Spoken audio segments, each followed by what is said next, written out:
بسم الله الرحمن الرحيم اللهم صل على سيدنا ومولانا محمد وعلى ال سيدنا ومولانا محمد وبارك وسلم وصل عليه رب زدني علما رب اشرح لي صدري ويسر لي امري واحلل عقدة من لساني يفقهوا قولي. نو منګه منصوبات شروع کړو. منصوبات اجمالا موږ چې پنځه دي، پنځه دا دولس دي. پنځه مفاعل، مفعول مطلق، مفعول به، مفعول له، مفعول فيه، مفعول معه، حال ضمیر مستثنى، او د افعال ناقصه خبر، د ما ولا مشبهتان بليس خبر، د حروف مشبه بالفعل اسم، او دلالین فی الجنس اسم. بیا موږ مفعول مطلق تعریف فعل او د مفعول مطلق د سره بار راوړل کېږي. د مفعول مطلق او د مصدر او د با فعل په دې کې تغایر راځي کنه راځي. درې صورتونه موږ ویلو. او د مفعول مطلق فعل حذف کول کله جایز دی او کله واجب دی، دا خبره موږ کړې. بیا موږ ویلو د مفعول به تعریف کړو. بیا موږ دا ویلو چې مفعول به تعریف دار اسم ما وقع عليه فعل الفاعل. مفعول به په خپل فاعل باندې مخکې کېدی شي، کله چې مخکې کېدی نو موږ کله جایز دی، کله واجب دی، او کله ممتنع دی. دغه درې صورتونه موږ ویلو. د مفعول به فعل حذف کول کله جایز دی او کله واجب دی. جایز والی چې کله قرینه موجوده، قرینه دوه قسمه، حالیه او مقالیه اوله شو. بیا موږ سلور دی ویل د سړي چې الګي د مفعول به فعل حذف کول واجب دی. پای کې نمبر 1 هغه وجوبي سماعي دی، یعنی چې دا عربو نه چې اورځل شوی دی چې عرب د دې مفعول به هغه عامل دی دا حذف کوي. او هغه لپاره مثالونه اهلا وسهلا، امرا ونفسه، چې بدل اترك امرا ونفسه، اهلا وسهلا، اتيت اهلا ووطئت سهلا، او انته خيرا لكم، انته عن التثليث واقصدوا خيرا لكم. دا ویل شو. بیا موږ وی چې دویم هغه چې لګي د مفعول به حذف کول، د مفعول به د فعل حذف کول واجب دی. هغه تحذير دی. تحذير دا هغه اسم ته وای چې د اتق یا د اتق بشان د بل فعل د وجنا، د اتق بشان د بل فعل د وجنا منصوبي اذن ورسره چې دا یې راول شوی. بیا موږ ویلو چې محذر منه، محذر کم کس یې راول شوی، محذر چې کم یې راونکي، او تحذير یې راول ته ویل کېږي. محذر منه د سنه چې یې راول شوی. نو دوه صورتونه دي، کله دا محذر منه دوانه ذکر وی لکه اياک والاسد، او اياک والاسد بعد اتقي نفسك من الاسد دشو. او کله کله محذر منه دوباره مکرر ذکر وی لکه الطريقه اصل کې خل الطريقه فلګي دا خل فعل دا حذف شوی دی. او دلګي قرینه دا چې دلګي دا فعل ولې حذف کیږي؟ د مقام د تنګوالي د وجنه، رزق مقام د وجنه، چې دلګي مقام د یری دی، سړی يرول غواړي. دریم هغه ځکه چې لګي د مفعول به فعل حذف کول واجب دي، ما اوس مرا عامله على شدید تفسیر،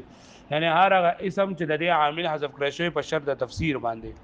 او کله د دې تعریف کله اسم بعده فعل او شبهه، هر هغه اسم ته لګي چې روس به فعل یا شبه فعل لغلی یشغل ذلك الفعل عن ذلك الاسم بزيميده، او مشغول شوی دغه اسم د فعل نه په ضمیر سره یا په متعلق درې سره. بحيث لو سلط عليه هو، کچته مسلط کړی شي دغه فعل باندې او مناسبه یا مناسب دی لو نصبه، نو خامخا نصب ورږي. دا بیا موږ زیدن ضربته مثال ولو، او زیدن انت ضاربه مثال ولو، او د مناسب مرادف چې په دې باندې ملګری کې راځي ځکه سره داخله به هي مرر زیدن مررت به، او د لګي موږ جاوزت زیدن مررت به. او مناسب لازم د لپاره مثال موږ ولو زیدن ضربت غلامه، همغه دلته کې اهن تو فعل بمنګه مقدر کو، اهن تو زیدن ضربت غلامه. موږ دلته کې د فعل حذف کول ځکه واجب دي چې په یو کلمه کې بغیر د فائدې نه مفسر او مفسر جمع کول شي، او بغیر د فائدې نه په یو جمله کې مفسر او مفسر ځوان راوصل ناروا دي. دې پورې پوښو وای دا جوړ سبقون. اوس نن سبق کې سلورم هغه ځای چې الګي د مفعول به فعل حذف کول واجب دي، هغه منادا ده. سلورم هغه ځای چې داغي په درې چې الګي د مفعول به فعل حذف کول واجب دي، اسی شه منادا ده. دا منادا په اصل کې مفعول به وي، منادا څه وي؟ مفعول به. منادا د څه چل چې دې ته ولګي منادا هر هغه اسم ته ولګي چې د حروف ندا په ذریعه سره هغه ته اور رابلل شوی، د حروف ندا په ذریعه سره رابلل شوی هغه ته منادا وي. منادا هر هغه اسم چې د حروف ندا په ذریعه سره رابلل شوی، هر هغه اسم چې د حروف ندا په ذریعه سره هو اسم مدعو بحرف النداء، هو اسم مدعو بحرف النداء. په دې کې اصطلاحات داري منادي اواز کوونکی ته وای، منادي اواز کوونکی ته وای. منادا چا د چې اواز کولې کېږي، حروف ندا د کم حروف په ذریعه سره کېږي، او د اواز کولو ته ندا وای. او د صد پاره چې کیږي اې د منادا به یا جواب ندا وای منادا به یا جواب ندا زتا ته ما لاړشا مال وبراوړه اے اصغر علی مال وبراوړه اے اصغر علی مال وبراوړه ز منادی ما منادی ولي ما ځکه چې आवाज کوم کې ما اصغر علی سره منادا دی ولی ځکه دته आवाज کړل شوی دی او دا اے دا په پښتو کې حرف ندا ده په پښتو کې څه ده حرف ندا ده او مال وبراوړه د څه شری جواب ندا ده سره جواب ندا دې خبره باندې پوه شئ په عربی کې وایم یا عبد الله اشرب اے یا عبد الله وبوس کا نو یا حرف ندا ده او عبد الله څه شری منادا ده او اشرب څه شری جواب ندا ده سره دا خبره یاد ساتئ چې پکې جمله کې مستقل جمله چی نو پای کې یو ندا راځي او یو جواب ندا راځي یو ندا راځي او بل سره راځي جواب ندا بیا پرې ندا کې به منګه منادی او منادا او دا موږ پرې ندا کې به موږ راو باسو دغه ترکیب مرکب پکې مزدا کو کنه دا لوګ ترکیب هم درځي دا خبره به یا ساتي چې موږ به یو جمله په ندا راو باسو او بل جمله به جواب ندا راو باسو واو شو به معنی نو په کومه جمله کې چې لکه आवाज کولی نو هغه به موږ ندا کو او په دغه ندا کې بیا موږ ځان له حرف ندا او منادی او منادا دا به موږ راو باسو واو شو به معنی دا په ټوله جمله ندا جوړ شي او اخوا چې نن دا به جواب ندا جوړي او دا منادا په اصل کې څه وي مفعول به وي واو شو به معنی په اصل کې څه وي ها حروف ندا پنځه دي حروف ندا سوري پنځه یا آیا حیا اے اور حمزه مفتوحه اے اور حمزه مفتوحه پدې کې دا آیا او حیا دا بعید د پاره دي مطلب یو سره لري یو سره لري اواز ورته خلکو کوي کنه او آیا زیدو آیا زیدو حیا زیدو او چې نږدې نو اے زید اے یا حمزه مفتوحه ازید ازید ازید او یا جنده عامله د قریب او د بعید ورته د پاره دي آیا حیا د بعید لپاره دي او اے او حرف ندا د سره لپاره دي د قریب لپاره او اے او حمزه مفتوحه د قریب لپاره او یا جنده عامله د قریب او د بعید ورته لپاره دي پوه شو به معنی الهغه بری پوه شو یو منګه منادا تعریف کو منادا څه ته وای هغه اسم ته وای چې هغه ته आवाज کړل شوی دا حروف ندا په ذریعہ سره چای دا आवाज کړل شوی دا حروف ندا په ذریعہ سره حروف ندا سوري پنځه کم دي پدې کې د قریب د پاره کم راځي اے او حمزه مفتوحه د بعید د پاره آیا او حیا او یا چې د عامله د قریب او د بعید ځانو د ها بیا موږ د دې اصطلاحات وی منادی سوقي आवाज کوونکې منادا چا د आवाज کولېږي حروف ندا د کم حروف په ذریعہ سره چې چاته आवाज کړی شي او جواب ندا د څه مقصد ته پاره چې आवाज کړی شي د څه مقصد ته پاره چې आवाज کړی شي دا خبر دا سویات وساتئ چې دا حروف ندا چې نه کنه دا د ادعو فعل قائم مقام وي په هر ځای کې چې حروف ندا راشي یا راشي او دغه راشي حیا راشي ای راشي حمزه مفتوحه راشي دا چا قائم مقام وي د ادعو فعل قائم مقام وي یعنی مطلب یې زه مې یا زیدو نو په اصل کې دی ادعوک زیدو چې زه تا ته आवाज کوم ای زید نو دا ادعو فعل چې دا حذف شوی دی ادعو فعل حذف شوی دی او یا حرف ندا یا ای حرف ندا دا آیا حرف ندا دا دی قائم مقام دی پوه شو به معنی نو چې په کوم ځای کې هم حروف ندا راشي نو دا خبره یاد ساتئ چې موږ وایو چې دا حرف ندا قائم مقام د ادعو فعل دی لکه زه مې یا زیدو نو دې ترکیب به څنګه کوم په هر ځای کې چې دا راشي یا حرف ندا قائم مقام د ادعو فعل قائم مقام د ادعو فعل مطلب دا دی چې دلته کې په اصل کې د ادعوک زیدو په اصل کې څه ادعوک زیدو نو دلته کې د ادعوک دا فعل دا حذف شوی دی او دې ترنده دا پاتې شوی دی پوه شئ ادعو زیدو نه زه اوس کوم تاسو ته پوه شئ ادعوک په اصل کې ادعوک د زید په ځای باندې ادعوک زید ادعوک پوه تاسو ته आवाज کوم نو دې ورته نو تاسو دعوت کوم کوی اے زید اے عمر اے بکر دا به ادعوک لري نو ادعو فعل چې دا حذف شوی دی ادعو فعل حذف شوی دی او دا ادعو فعل قائم مقام دا یا حرف ندا راغلی دا او دا که ضمیر نه لري که ضمیر په دې باندې زید راغلی دی یعنی زه تا ته आवाज کوم زه تا ته आवाज کوم نو زه دا ټکی حذف کوم زم ای زید اوس کدا یا حرف ندا راغله او کدا ایا راغله ایا زیدو نو په ایا زید کې به هم د قشان خبره چې ایا حرف ندا قائم مقام د ادعو فعل قائم مقام د ادعو فعل او بیا به زم چې ادعو فعل او په ادعو فعل کې انا ضمیر فاعل له انا ضمیر مرفوع متصل دا به فاعل له او زیدو منادا مفعول به منادا مفعول به وثبت ما دی چې لکه مفعول به خو په منصوباتو کې بنګ ویلی وا او دلته کې دا منادا کو ته مفعول به جوړ کا او دا مرفوع ده نو وثبت د منادا اعراب ته هم کړ پای کې به ته پوښي پرې خبره باندې پوښوي ها پرې باندې پوښوي حروف ندا چې پکم ها اوس دا چې بیا زرا غون کومه زم حرف ندا ادعو فعل سره خپل فاعل او مفعول به جمله فعلیه انشائیه ندا انشائیه څنګه مچ ندا په دا جمله انشائیه په سم کې یو ندا نه دا اوس ندا شو و د دې نه اخو جبل سټي نه به جواب نه دی لکه یا زیدو جزم اشرب یا اضرب نو سه اضرب فعل امر او انت ضمیر پکې فاعل فعل سره خپل فاعل نه جمله فعلیه انشائیه جوابی ندا وزه ندا سره خپل جوابی ندا نه جمله ندائیه انشائیه لکه دا جمله ندائیه نه دا په اصل کې دوه جملې دي یو ندا دا بل سره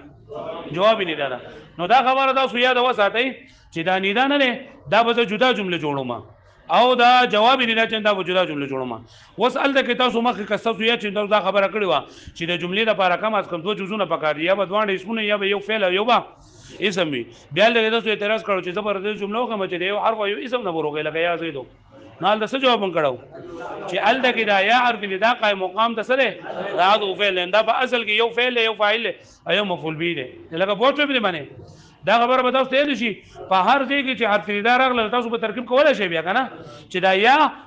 یا راغله ایا راغله حرف ندا هر یو حرف ندا چراله من وای دا قائم مقام د ادعو فعل دی قائم مقام د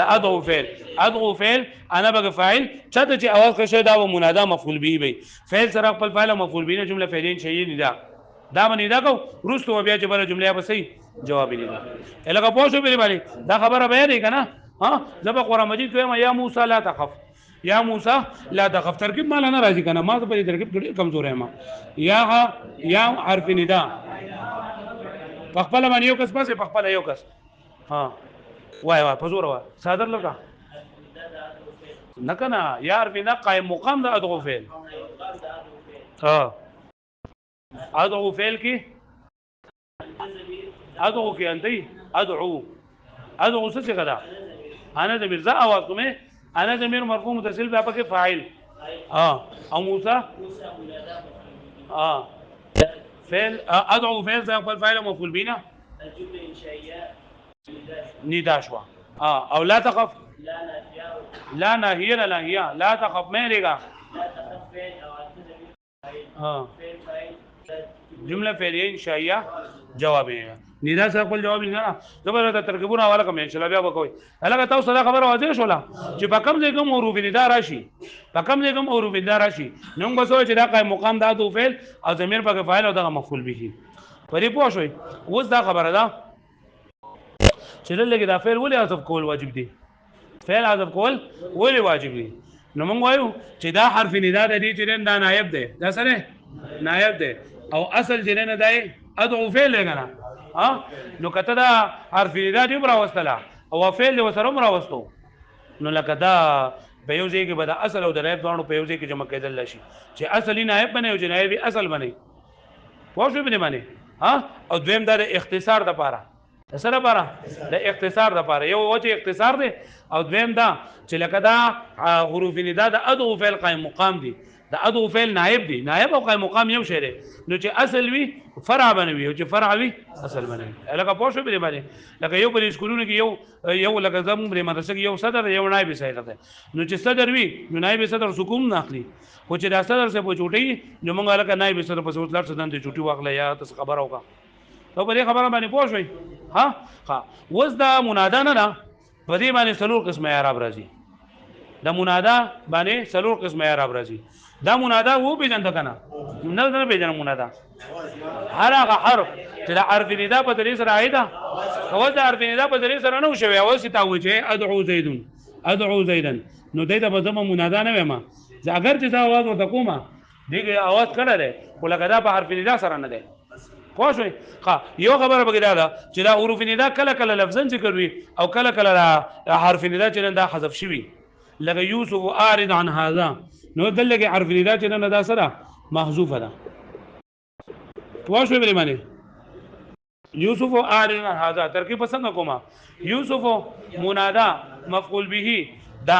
د چر لپاره دا ادعو فعل محذوف د لپاره ادعو فعل محذوف ادعو فعل سره په فاعل بدانه د ندا شو او اعرض عن هذا دوله شو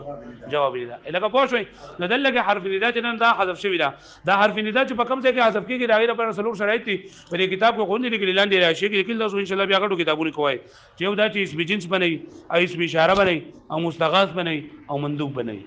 مستغاث ته او مندوب ته وجوه ما اوس راغله ما لکه پوښوي به معنی ها اوس دا نه کنه چې په منادا باندې سلور قسم اعراب چلیږي په منادا باندې څو قسم اعرابي سلور نمبر 1 منادا چې دا مرفوع وي سوي مرفوع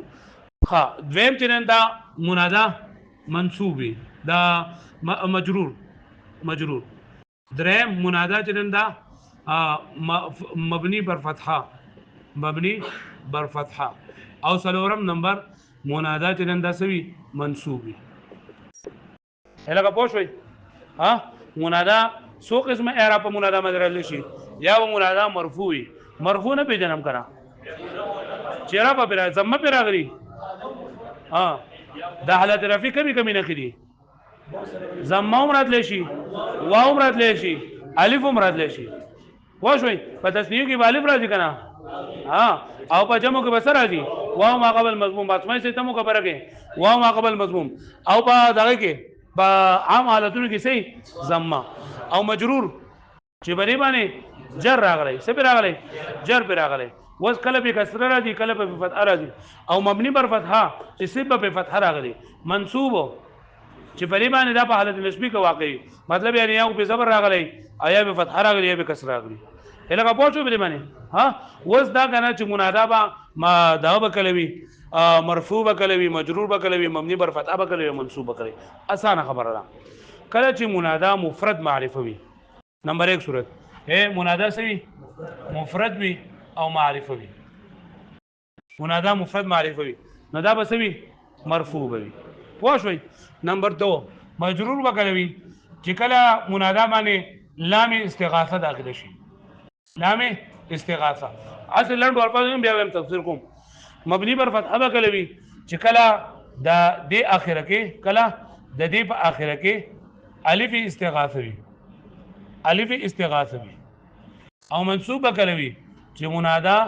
مضاف شبه مضاف او نکره غیر معین وي دا بیا دي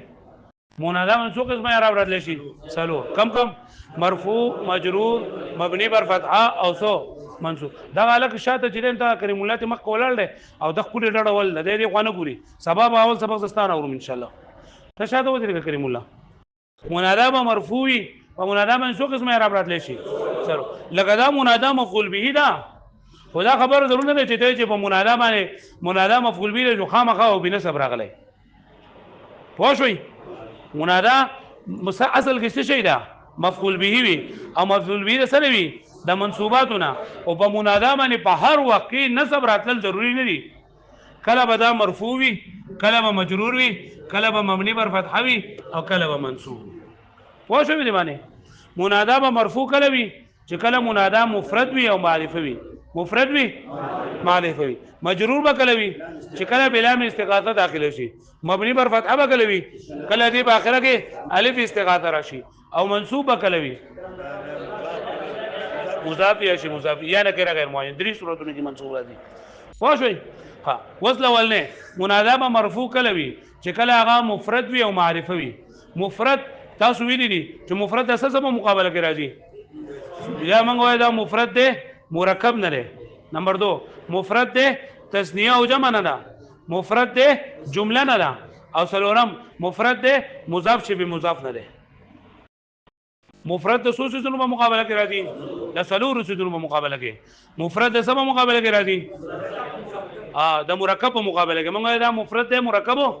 دویم نمبر مفرد د څه په مقابله کې راځي د تثنیه او د جمع په مقابله کې دریم نمبر مفرد د څه په مقابله کې راځي د جملې په مقابله کې او څلورم نمبر مفرد د څه په مقابله کې راځي دل کې د مفرد د مقابله د مضاف شی به مضاف کړي دل کې مفرد په مقابله د مضاف شی به مضاف کړي معرفه نه پیژنما چې وايي باندې دا معرفي په هو اقسامو کې یو قسم وي کنه وز دا د معرفي دوه قسمونه دي دلته یو هغه دی چې هغه د مخ کې نه معرفي وي د مخ کې نه معرفي وي یعنی یو خاص چیز نوم یا بل یا معرفونه په هر یو راغله او دویم دا دی چې یو اسم داخله کا نکره وي خدا معرفي باندې کې تاسو معرفه بالندا ویلی وکنه چې د حروف ندا د وجه نه معرفه شي نو کله حروف ندا د وجه نه یو اسم نکره ده د مخکنه خو د حروف ندا د وجه نه معرفه شو نو به مرفوعي پوښوي لګوس ګوره یا زید ما وی یا زید نو دل کې دا منادا چې دا مفرد ده کنه او معرفه ده کنه نو دا مبني ده په علامه د رفع باندې مبني ده په علامه د رفع باندې علامه د رفع ما وي مزمم ونه وي ځکه کله کله دا مرفوع د دین علاوه راځي لکه اوس په دې باندې زیدان زید مفرد ده خو دا زیدان نو زه بیا سم یا زیدانی سبا ما یا زیدانی بولی هم ځکه چې زیدان د سره تسنیه ده او د تسنیه حالت رفعی بس سره وي فالف درنده ګور فالف سره اگر چې په اخر کې کسره ده او کسره ده بدن ګورم ځکه دا تسنیه او الصنف التسنیه کم صنف ده الصنف الخامس او د دې حالت رفعی بس سره الف ما قبل مفتوح او حالت نسبی او جری یا ما قبل مفتوح او کدا جمع شي نو بیا به زما چې سو یا زیدون سبا ما یا زیدون یا زیدون دا مفرد تسنیه جمع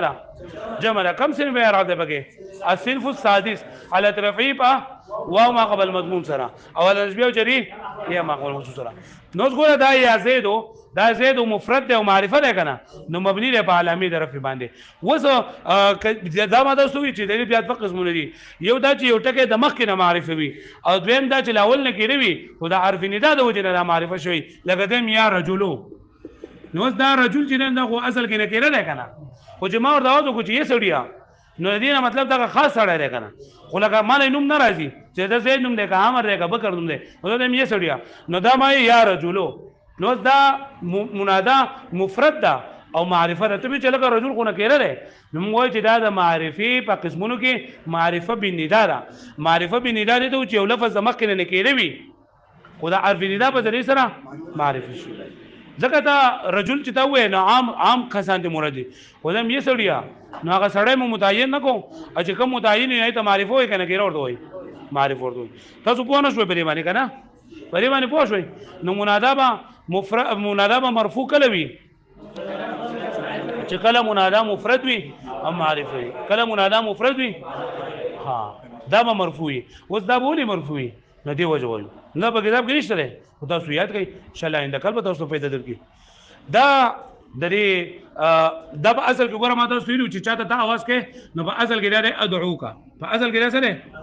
ادعوکا دغه عزت دا आवाज کوما نو دا په اصل کې دا یا زید په اصل کې څنګه ادعوکا سو په اصل کې ادعوکا نو دا زید ګوره دا یا خو حرف ندا دا قائم مقام دا ادعو فعل دی جو ادعو فعل می حذف کو د دې په دې باندې ما سره وستو یا راوستا اوس دا زیدو چې نه کنه دا د کاف په مقابله کې راغلی دا کاف په ځای باندې راغلی دا څه په ځای راغلی دا کاف چې دا کاف اسمی دی کاف اسمی هغه ته وایي چې هغه د ضمیر وي کاف اسمی ضمیر وي لکه کا کوما کوم کې کوما کونا دا کاف اسمی دی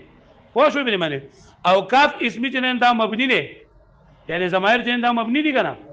الدغه به تاسو وای چې لکه ضمائر چې نه دا لکه ولې مبني دي نو ضمائر ځکه مبني دي چې د دې ضمائرو د دې د حروف سره مشابهت ده څه سره مشابهت ده لکه څنګه چې مکه نو بغیر د څنګه پکې کې دغه یو حرف ده نو دغه شان دی کا مشابهت ده د کاف حرفي سره څه سره او کاف حرفي نو حرف مبني نه دا به مبني یلکه پوه شو به معنی نو دا کچ دی کنه دا ک اسمی دا مبني دی ځکه مبني دی چې د مشابهت د کاف حرفي سره نو چې دا مبني دی نو کم څه شي دی په ځای باندې راغی چې زید دی نو دا به مبني وي په علامه د رفع باندې پوه شو به نه الګا باندې باندې پوه شو او رفع په کې ذکر راځي چې دا دغه مفرد دی او معرفه ده لکه پوه شوې په دې باندې په دې باندې پوه شوې ښه بیا دویم نمبر دی چې منادا به مجرور کله وي منادا به مجرور حاله وي چې کله په دې باندې لام استغاثه داخل شي استغاثه معنی دا فریاد طلب کول غین یا تا غوث ویل لکه غوث مدد غوښتل یا غوث چې مدد غوښتل کیږي یا غوث ویل ناروا دي ها نو موږ وایو استغاثه څه مطلب دی فریاد طلب کول د چا نه چې فریاد طلب کول کېږي ته مستغاث وای څورته وای او فریاد طلب کوونکی ته مستغیث وای مستغیث فریاد طلب کوونکی مستغاث فریاد د چا نه چې فریاد طلب کول کېږي او مستغاث له د سره پاره چې فریاد طلب کول کېږي لکه پوه شو مې باندې لکه زما یا زید چې باچا دی ازم یا باچا راشه د مسلمانانو غم وکا نو ما یې باچا نه مدد وغوښتو کنه نو زه څوک یم مستغیث او باچا څه شی دی مستغاث او دا راشه د دو مدد وکا دا څه شی دی مستغاث له پوه شو مې باندې د دې دغه یا لزیدین للمسلمین اصل کې دسته یا لزیدین للمسلمین نو لکه خو یا حرف ندا ده قائم مقام د ادغو فعل انا ضمیر بګه فاعل ده لزیدین کې لام څه شی لام استغاثه او زیدین چې نن سره مجرور ده دغه لام دوجنه زیدین سره لام مجرور جار سره خپل مجرور ظرف مستقر متعلق شو په دغه ادغو فعل پورې ادغو فعل سره خپل فاعل متعلق نه دانی ده خو شو جمله چینی ده للمسلمین یعنی انصر للمسلمین لام حرف جر مسلمین مجرور جار سره کوم مجرور ظرف مستقر متعلق شو بچا پورې انصر فعل معذوف پورې انصر فعل معذوف سره خپل فاعل متعلق نه شبه جمله دا جمله فعلیه انشائیه جواب هغه پوه شو نو دلته لا زیدین چې کنه دا مجرور ده د څه د وجنه مجرور ده د لام استغاثه د وجنه د څه د وجنه د لام استغاثه د وجنه هغه پوه شو دلته منادا سره مجروره ده د څه د وجنه د لام استغاثه د وجنه ولې خو ما تاسو په بل کتاب کوی خدای لګا سیات کوي چې د دې زیدین دا حرف ندا را قائم مقام د ادعو فعل نو دلته د دې خواته د لام راغله ده خواته سره راغله لام راغله ده او د دې ځای چې دغه دا مفعول به جوړیږي خداغه ادعو فعل لپاره نو ادعو فعل خو یو د دې نه حرف ندا او د ادعو فعل لري ره او د لام ورته نږدې ده نو دا لام مشابه ده د حرف جر سره څه سره حرف جر سره نو دی په ظاهر باندې په دې عمل کړی دی حرف جر بلا د علام استغاثه به جندله مدد طلب کول د چانه مدد طلب کول او بیا چې څوک مدد طلب کوي تاسو وي مستغیث او د چانه چې طلب کوي تاسو وي مستغاث او کله د صد پاره چې کوي تا مستغاث له لکه بری کې دا مستغیث شو کنه مستغیث خو متکلم شو انا فعل او دا زید انداسه شو مستغاث او دا للمسلمین انصر للمسلمین دا څه شو مستغاث له په دې باندې پوه شوي اوس که چرته د دې استغاثې په اخره کې الف راغی د مستغاثې په اخره کې نو به مبني په فتحه باندې لګته یا زیداهو نو ګوره ته چا د आवाज کې غنن لګي په دې کې اخره کې الف استغاثه ده استغاثه نه پیژنم کړه نه د چا نه چې مدد طلب کړي راي په اخره کې سره ولې الف راولې نو چې دلته کې دا الف استغاثه باندې ودراله نو الف خدا تقاضا کوي چې زمانه مکه دی په حرف باندې همیشه را پارسوي فتحوي نو دا چې کله منادا په اخره کې د منادا په اخره کې الف استغاثه داخله شي نو دا به مبني په فتحه باندې مبني پر فتحه چې کله دی په اخره کې الف استغاثه راشي نشوي پوه شوي بل خبره منادا به منصوب کړي ګوره موږ موږ په منادا باندې سلو قسمه اعراب راتلی شي نمبر 1 منادا به مبني په علامه درف باندې نمبر 2 منادا به مجرور وي نمبر 3 منادا به مبني په فتحه باندې او سلورم منصوب وي منادا به مبني په علامه درف باندې کله وي چې کله منادا مفرد وي او معرفه وي صحیح شو او منادا به مجرور کله وي چې کله په دې باندې لام استغاثه داخل شي منادا به مبني پر فتحه کله وي او په دې ټولو صورتونو کې ګره منادا به مفعول به خو په دې باندې به حالتونه راځي صحیح ها وذا او منادا به منصوب کله وي نو دین علاوه چې کوم صورتونه دي نمبر 1 چې منادا مضاف وي یا منادا شبه مضاف وي یا منادا نکره غیر معین وي او یو څلورم پکې بل دی چې په دې کتاب کې نه ذکر شوی چې هم منادا چې نه دا لکه مفرد نه وي او هم معرفه نه وي هم مفرد نه معرفه نه وي واستوایي نو چې منادا مضاف الیه په مثال یا عبد الله یا عبد الله یا غلام رجل نو ترکیب خو نه شم کوله یا حرف ندا قائم مقام کا اضع فعل انا ضمیر پکې فاعل عبد مضاف لفظ الله مضاف سره مضاف لینا منادا مفعول به منادا مفعول به د چا لپاره دا ذو فعل لپاره اذو فعل سره خپل فاعل او مفعول به نه موږ دا ترکیب کو بیا بدی دا ګورو چې با عبد باندې نه سبول راغله دا مضاف تا سره مضاف تا او یا غلام رجلین یا منادا شبه مضاف دی شبه مضاف دی ته وایي چې مضاف خو نه وي خو د مضاف سره مشابهت وي مضاف نه وي خو د مضاف سره لکه څنګه پس کو سره مشابهت وي په احتیاج کې په احتیاج کو سره مشابهت وي لکه څنګه چې مضاف سره د خپل مضاف الیه نه بغیر معنی نشي ورکوله څنګه چې مضاف د خپل مضاف الیه نه بغیر معنی لکه زم د زید غلام نو چې ما سب غلام وي نو ستا په دې کې د زید غلام راځي نه راځي کنه الا راځي چې کله د راځبټه کې ذکر کوم نو دغه شانتي دا شبه مضاف وي شبه مضاف وي چې په دې کې هم دا مضاف دا لاولنه اسم بغیر د دویم اسم نه راځي لکه زم یا طالع عن جبلن یا طالع عن جبلن وزل کې دې معنی نه اے بغیر ختم کیا نو زه چاته وایم چې بغیر ختم کیا نو زم یا طالع عن صرف هم جبلن وسره ملګری نه کما نو چاته دا پته لګي او یا طالع معنی سره اے ختم کیا او غیر پکې نشته ده چا سر ته ختم کیا چا عمله ته ختم کیا پټی ته ختم کیا ونی ته ختم کیا او چې ما سره جبل وې معنی واجب شول نو لکه د دې د مضاف سره مشابهت ده دا مضاف نه لري او ګوره دا مضاف چې کنه هغه پای باندې په مضاف باندې تنوین نه راځي او مضاف له مجرور وي په دې کې دا چل نه یا طالع عن جبلن اوس په دې کې دا طالع عن جبلن طالع عن دا اسم فاعل له تاسو ورسره ان شاء الله وایو طالع عن څه له اسم فاعل له او اسم فاعل هغه ته لګيږي چې هغه د شبه فعل وي د فعل په شان عمل کوي نو د دې ترکیب موږ طالع عن اسم فاعل له هو ضمیر پاک فاعل له جبل انده مفعول به له طالع عن د پر طالع عن فعل سره خپل فاعل مفعول به دا شبه مضاف څه شبه مضاف پوه شو به دی باندې بیا ان شاء الله اخوا چې راشي کنه په اسم فاعل کې پای کې بیا موږ خبره کوو مضاف شبه مضاف د درې سونه لپاره دي کله په مابعد کې عامل کې دلته کې صرف دغه یو کار دی کله بعد سره راځي الګه پوه شو به باندې شبه مضاف یو پیژندو چې هغه مضاف خو نه وي خو د مضاف سره په مضاف سره په څه مشابهت لري لکه څنګه چې مضاف بغیر د مضاف له خپل معنی نشي ورکولای دغه شان د مضاف هم د شبه مضاف هم د خپل مضاف له بغیر معنی نشي ورکولای الګه پوه شو به باندې ښه نو یا طالع عن جبلن پرې کې د طالع عن جبلن ولې منصوب ده دا منادا شبه مضاف توجیه یا مضاف یا دریم نمبر صورت چې منادا نکره غیر معین وي لکه زم یا رجلن خذ بيدي دا یوړون سره وي سوي ړون سره مو سره لګوي کنه چې لکه ما وخت دا خبر وکړه چې دا سړی چې دا خو لکه سړی کوټولو ته وي خدای مې سړیا نه سړی دا ما دغه کو کنه معرفه مې کوم ما دا معرفه مې ندا ده اوس ړون سره نو ته پته نه لګی چې چاته आवाज کومه او یې سړی د ما د الله سونی سي یې سړی د ما نو اوس دا نه کېره غیر معین ده نو دا خبر وکوي لکړون سړی دا خبره کوي چې یا رجل خود بيدي چړون سړی دا ټکه دې وکونه کنه نو دا رجلن بیا څه کوي معرفه کوي ځکه معرفه څه ته وایي چې په معین شخص دلالت کوي کنه یا رجلن خود بيدي ترکیب مال نه راځي یا حرف ندا دا ودره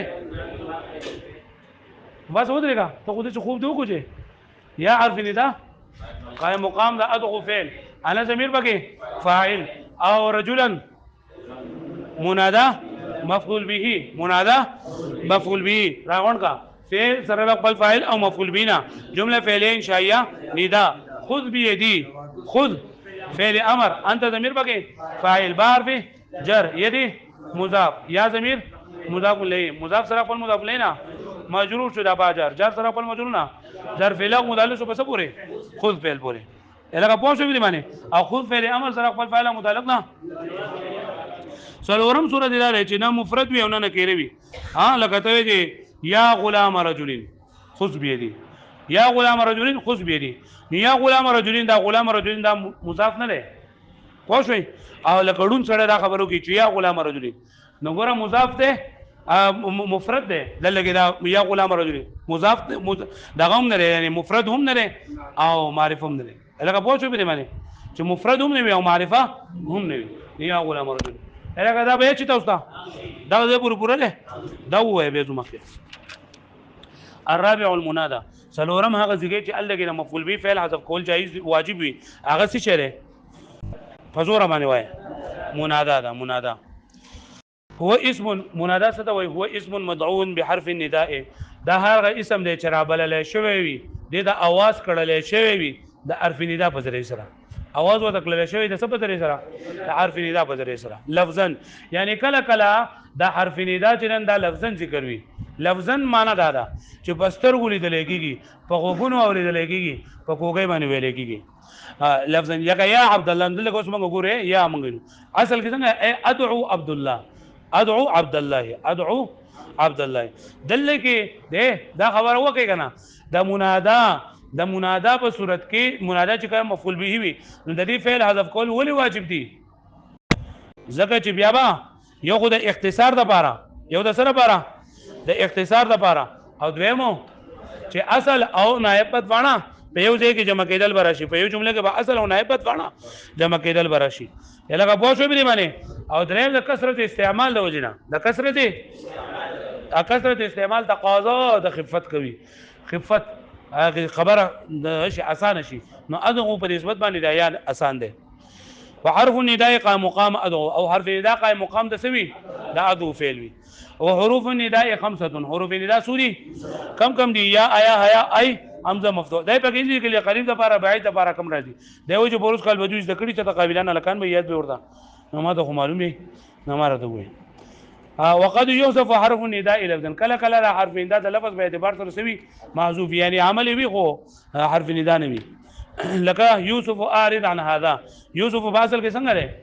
یا یوسف یا لکه قرآن مجید کې بل مثال ربي اريني انظر اليك ربي هب لي من لدنك ذريه طيبه نو په کوم دی کې په قرآن مجید کې دا ربي راغله ده کنه یا ربنا راغله ده نو دې نمک په ټولو ځګونو کې حرف النداء موجود ده